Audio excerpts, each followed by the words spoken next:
Welcome to our lecture online. Here we have another very interesting problem for us. Notice that we're dealing with an orchard that produces grapefruits, and the grapefruits on this orchard have an average diameter of 13 centimeters with a standard deviation of 1.5 centimeters. The grower believes that this year's crop is unusually large, and to show that it's large, he takes a sample of 100 grapefruit. And sure enough, they have an average diameter of 13.5 centimeters. So is the hunch of the grower correct that, they're unusually large? And what is the confidence level by which we can say that?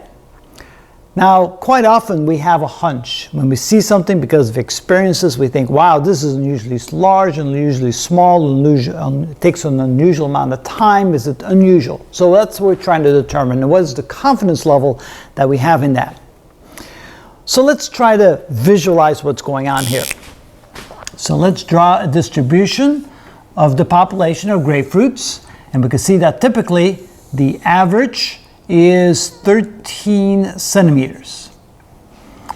And so the grower thinks that these are unusually large. So we are in a region right here where this is the critical region, and that's going to correspond to some sort of z-score.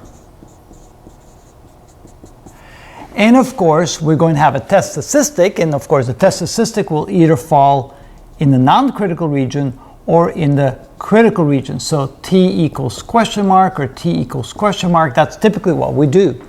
But we're asked to find the confidence level of the claim. So essentially, we're looking for confidence level, which is 1 minus the level of significance. And we're not given the level of significance, so how do we find that? So sometimes it helps us to understand what's going on by saying, let's set up a null hypothesis. The null hypothesis is going to be that the average size is equal to 13 centimeters. And the alternate hypothesis is that the average size is not equal to 13 centimeters. The average size is greater than 13 centimeters. So let's make it greater than 13 centimeters because the grower believes that this is an unusual crop. So if the grower is incorrect, the test statistic will fall within the non-critical region. And in that case, if it falls in non-critical region, we're not going to reject the null hypothesis, which means it's incorrect. But if the grower is correct, then the test statistic will fall in the critical region, and then we can reject the null hypothesis, and then he is correct. All right. So let's calculate the test statistic. So the test statistic is equal to the average of the sample minus the average of the mean of the population divided by the standard deviation, which is divided by the square root of the sample size. So in this case, the sample mean was 13.5. The population mean over the last so many years is 13 divided by the standard deviation of 1.5, and then we multiply the times the square root of the sample size, which is 100. It's a fairly decent sample size, so that gives us a fairly large test statistic. So let's figure out what this is equal to.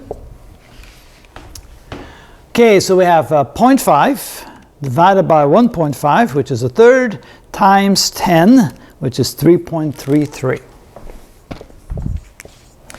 That's a fairly large test statistic.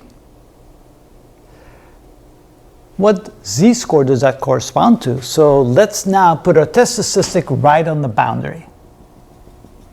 That corresponds to a very big z-score. So what is the likelihood that will be in the critical region where we can reject the null hypothesis? Well, that requires a very high z-score, which, well, that's a very high confidence level. So in order to reject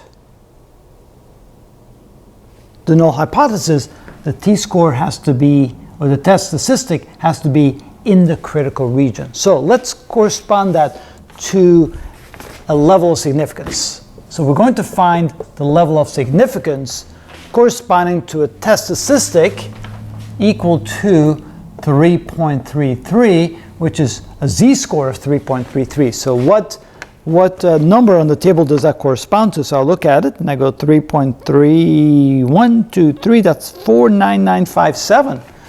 So z-score of the level of significance is equal to 3.33, which corresponds to a table number of 0.49957. So the likelihood of the test score to be in the critical region is an extremely small, confidence. So the test statistic being a critical region, so the level of confidence to be in the critical region, to be in the critical region, is equal to 1 minus the level of confidence to be in the non-critical region. So what we're going to do is we're going to figure out the level of confidence that we're in the critical region, which means we cannot reject the null hypothesis with these numbers. All right, so the level of confidence that we're in the non-critical region, is going to be calculated like this. So the level of confidence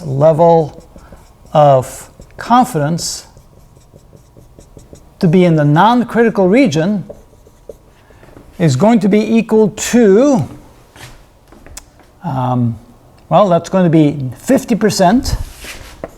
50% for the left side, because we know that we're on the right side, so 50% for this side, plus 49.957% on this side.